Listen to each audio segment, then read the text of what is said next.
J'ai appris à taper au clavier 3 fois plus vite et dans cette vidéo je vais vous expliquer exactement comment vous pouvez faire pareil en très peu de temps. C'est un investissement très rentable que vous pouvez faire avec votre temps et pour 3 raisons. La première, c'est que ça va vous permettre de taper plus vite au clavier sur un ordinateur et c'est quelque chose qu'on passe beaucoup de temps à faire en général. Je pense que la plupart des gens passent plusieurs heures par jour sur un ordinateur, dont une bonne partie à taper au clavier. Donc si vous pouvez faire ça plus rapidement, eh bien vous allez gagner énormément de temps sur le long terme. Si vous regardez même ne serait-ce qu'une heure par jour sur une année et que vous divisez ça par 2 ou par 3, eh bien vous gagnez plusieurs centaines voire plusieurs milliers d'heures dans les années qui viennent. La deuxième raison pour laquelle c'est un investissement rentable d'apprendre à dactylographier, c'est qu'en plus de vous permettre de faire ce que vous faites déjà plus vite, et ben ça va vous permettre de faire des nouvelles choses qui n'étaient pas rentables avant. Par exemple, vous allez pouvoir commencer à utiliser des raccourcis clavier pour manier votre ordinateur beaucoup plus rapidement. Vous allez pouvoir commencer à prendre plus de notes, peut-être à écrire des articles, peut-être à écrire plus souvent à vos proches. Des choses qui prenaient trop de temps avant pour avoir un intérêt, maintenant deviennent accessibles parce que vous pouvez le faire rapidement. Et ça c'est vachement intéressant parce que ça vous permet de gagner en efficacité. Et la troisième raison pour laquelle ça vaut le coup, c'est tout simplement que c'est un investissement qui est très vite rentabilisé. Vous allez passer seulement quelques heures au départ à réapprendre à écrire avec vos 10 doigts, et au bout de seulement quelques heures, ce sera déjà rentabilisé parce que vous écrirez déjà plus vite que ce que vous faisiez avec votre ancienne méthode. On a donc 3 bonnes raisons d'apprendre à dactylographier, c'est-à-dire à taper avec ses 10 doigts rapidement sur un ordinateur. La première, c'est que ça vous permet de faire ce que vous faites plus rapidement. La deuxième, c'est que ça vous permet de faire des nouvelles choses. Et la troisième, c'est que c'est un investissement qui est très vite rentabilisé et qui vaut vraiment la peine. Ok, mais alors comment est-ce qu'on s'y prend concrètement pour apprendre à faire ça? Déjà, il y a une des premières questions qui se posent, c'est quelle disposition de clavier utiliser? On connaît tous la disposition AZERTY ou QWERTY, mais c'est pas les seuls qui existent et c'est peut-être pas forcément les meilleurs. Moi j'ai appris à dactylographier avec une disposition qui s'appelle Bepo, simplement parce que les touches AZERTY sont remplacées par les touches Bepo, B-E-P-O, et en fait cette disposition elle a été conçue pour optimiser la distance que parcourent les doigts. C'est-à-dire qu'en se basant sur la fréquence des lettres dans la langue française, eh ben on va avoir les lettres les plus fréquentes qui vont être aux positions de repos des doigts, et aussi on va avoir accès à tous les symboles qui sont utiles pour écrire correctement, alors le français, mais pas que le français. Il y a aussi des symboles qui sont utiles pour d'autres langues ou pour la programmation, et donc on va avoir tous les accents, toutes les lettres collées, tous les symboles de ponctuation qui sont utiles, et ça c'est très intéressant parce que dans les claviers traditionnels comme AZERTY ou QWERTY, en fait il manque tout simplement pas mal de lettres accentuées, de symboles de ponctuation qu'on peut pas taper avec le clavier. Donc moi je vous recommande d'utiliser une disposition comme Bepo. Bepo c'est conçu pour la langue française, mais en anglais on a des équivalents comme Dvorak, et elles ont tout l'avantage par rapport aux dispositions QWERTY ou AZERTY, qu'elles ont été pensées pour optimiser la distance que font les doigts, et qu'elles ont été pensées pour avoir tous les symboles nécessaires. Et c'est pas du tout le cas des dispositions AZERTY ou QWERTY qui sont arrivées là un peu par le hasard de l'histoire et qui n'ont pas été réellement optimisées pour être efficaces.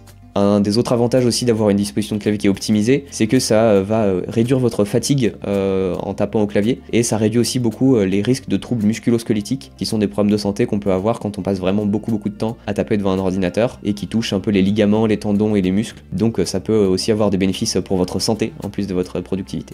Donc moi je vous recommande de choisir la disposition Bepo. Vous pouvez en choisir une autre si vous voulez, AZERTY ça peut fonctionner, c'est à vous de voir, mais sachez qu'il y a le choix et qu'il y a des dispositions qui sont plus ou moins adaptées que d'autres.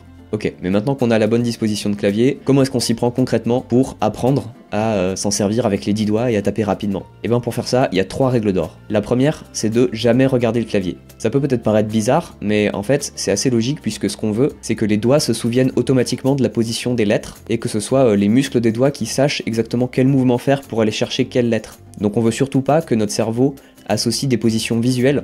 On veut surtout pas que ce soit mes yeux qui voient le doigt se déplacer à tel endroit, on veut que ce soit le muscle du doigt qui se souvienne de l'endroit où il faut aller. Ça va nous permettre d'être beaucoup plus rapide et surtout de taper sans regarder le clavier. De taper en écoutant un cours, de taper en parlant avec quelqu'un, de taper en regardant ce qu'on fait à l'écran, peu importe, mais c'est ça qui va nous permettre de vraiment être efficace et de vraiment pouvoir dactylographier correctement.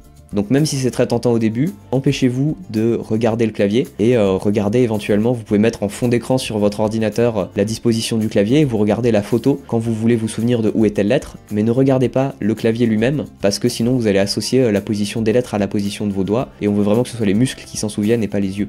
Donc ça c'est la première règle d'or, ne jamais regarder le clavier. La deuxième règle d'or, c'est de viser la précision plutôt que de viser la vitesse. Au départ, quand on réapprend à taper, en fait on repart un petit peu de zéro, parce que on va plus taper avec 1, 2 ou 3 doigts comme on le faisait avant, mais on va vraiment poser les poignets devant le clavier et avoir nos 10 doigts qui vont être disponibles pour taper. On va avoir les 2 index posés chacun sur les touches qu'on appelle de repos. C'est 2 touches sur lesquelles il y a un petit marqueur en relief qui permet d'identifier où est-ce qu'on pose ces index, et après vous posez du coup les 4 autres doigts le long de cette ligne, la ligne de repos.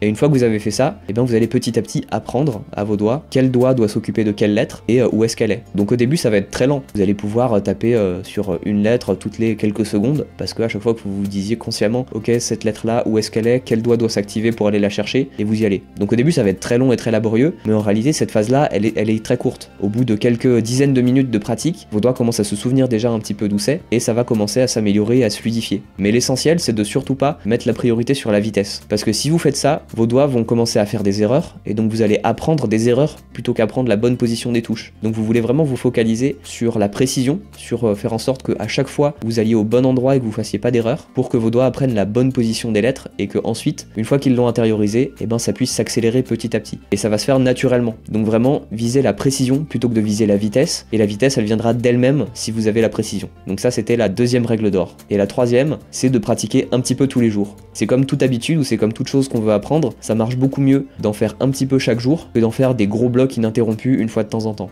Ça permet aux habitudes de rentrer, ça permet au cerveau de mieux intégrer les informations, de les digérer, de les internaliser.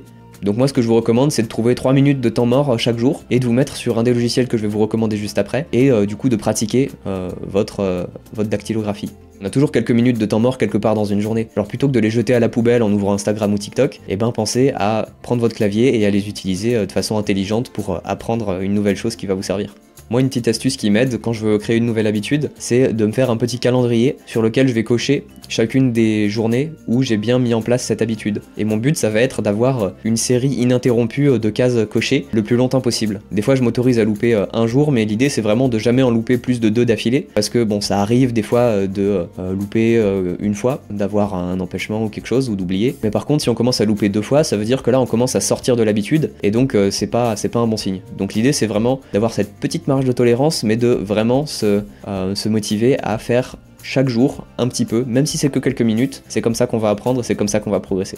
Ok, donc maintenant que vous avez choisi votre disposition de clavier et que vous connaissez les 3 règles d'or pour apprendre à dactylographier, vous êtes prêts à devenir des virtuoses. Vous êtes prêts à faire courir vos doigts le long d'un clavier comme un pianiste faisant valser les notes, et surtout, vous êtes prêts à gagner énormément de temps.